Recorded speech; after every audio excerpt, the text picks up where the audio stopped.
This is the Kite Framework, a metaphor for gestalt language development, part of the Great Language Partner Program by Connection Speech Pathology.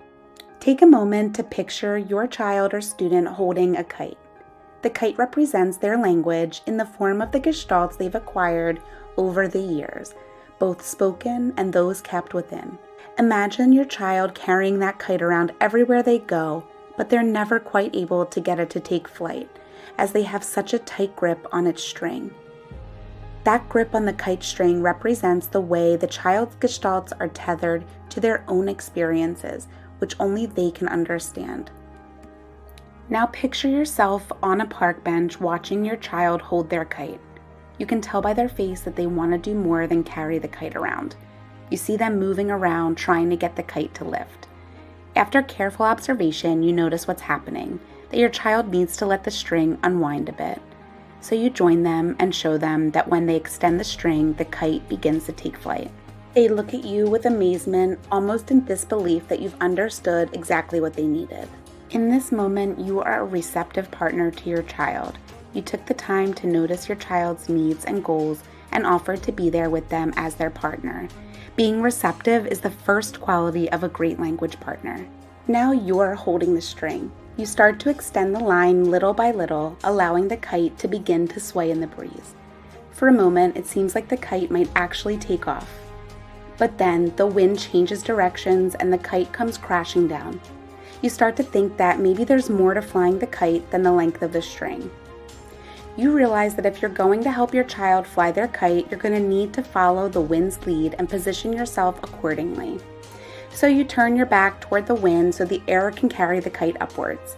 In this moment, you are a responsive partner to your child, which is the second quality of a great language partner.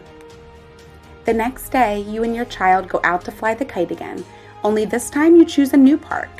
You're confident that you'll be able to get the kite flying again, because you understand how to support your child by holding the string.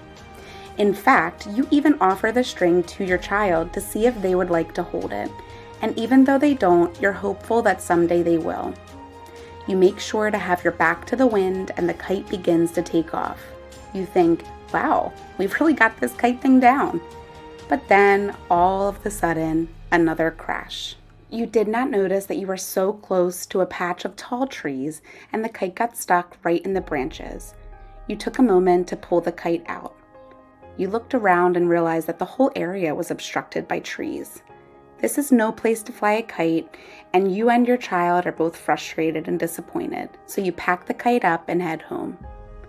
That night, after your child is in bed, you wonder how you can better fly the kite tomorrow. You start to think about different places that offer open space that would be free from obstruction. You choose a place and plan to take your child out again in the morning. You remind yourself to check the weather in the morning as well, to make sure it will be a nice breezy day. In this moment, you've embodied the third and final quality of a great language partner, self-reflection.